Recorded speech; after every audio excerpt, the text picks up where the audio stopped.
என் தாய் தமிழுக்கும் என்னை பெற்றெடுத்த தாய்க்கும் முதற்கண் வணக்கத்தை தெரிவித்துக் கொள்கிறேன்.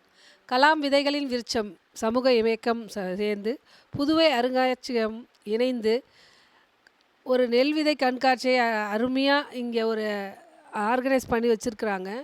இந்த அமைப்பானது போன 2 வாரத்துக்கு முன்னாடி தமிழ் சங்கத்தில் 51 வகையான நெல் விதைகளை அழகாக எல்லாருக்கும் முன் வச்சாங்க. நமக்கு தெரிஞ்சதெல்லாம் ஒரு 5-6 வகை நெல் விதை தான். 51 வகைகளை பார்த்தோன்னே எல்லாருமே வந்தவங்க எல்லாருமே ரொம்ப பிரமிப்பாக இருந்துச்சு, ரொம்ப சந்தோஷமாக இருந்துச்சு.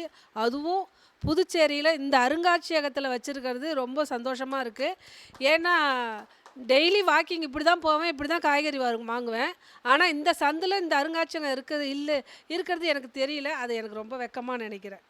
ஆமாம், உண்மையிலேயே எனக்கு தெரியல. டெய்லியே வந்து இப்படி தான் வரும், இப்படி காய்கறி வாங்குவோம். ஆனால் இங்கே இவ்வளோ ஒரு மியூசியம் இப்படிலாம் இருக்குது, இதெல்லாம் பார்க்கல. ரொம்ப கஷ்டமாக இருந்துச்சு.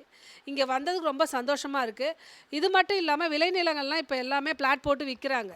விவசாயத்தை வந்து நம்ம மறுபடியும் கொண்டுட்டு வரணும்னா மாணவர்கள் கையில் எல்லாத்தையும் நம்ம முன்வைக்கணும்.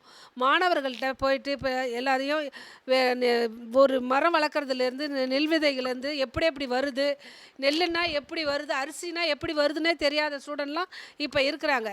அவங்கக்கிட்ட இப்படியாப்பட்ட ஒரு பாரம்பரிய 51 வகை நெல் விதைகள்லாம் இருக்குது, இதெல்லாம் மன்னர்கள் சாப்பிட்டாங்க அப்படின்ட்டு நம்ம எடுத்து முன்னுரைச்சி விவசாயத்தை காக்கணும். விவசாயம் தான் நம்மளுடைய முதுகெலும்புன்னு சொல்லுவோம். அது மட்டும் இல்லாமல் இங்கே 300 வருஷத்துக்கு பழமையான ஒரு வரைபடத்தை கொடுத்துருக்காங்க. எனக்கு ரொம்ப சந்தோஷமாக இருக்குது. இது யாருக்குமே நான் நிறைய விருதுகள் வாங்கியிருக்கேன். அதிலெல்லாம் பெருமை எனக்கு இந்த விருது கிடைச்சதுக்கு ரொம்ப சந்தோஷமாக இருக்குது. இதில் முக்கியமாக மாணவர்கள்லாம் இங்கே இருக்காங்கன்றது ரொம்ப சந்தோஷமாக இருக்குது. ஏன்னா மாணவர்கள் ஒவ்வொருத்தங்களும் கொஞ்சம் ஏதாவது ஒரு ப்ரோக்ராமுக்கு வருவாங்க, போயிடுவாங்க. இப்போ வர்றவங்களுக்கு எக்ஸ்பிளைன் பண்ணி சொல்கிற அளவுக்கு முன்வந்து செய்கிறாங்க இல்லையா, அதுவே ரொம்ப சந்தோஷமாக இருக்குது. வர எதிர்காலத்துலலாம் உங்களை நினச்சா எங்களுக்கு ஒன்றும் பயம் கிடையாது. ஏன்னா நீங்கள் பார்த்துக்குவீங்கன்னு ஒரு தைரியம் எங்களுக்கு இருக்குது.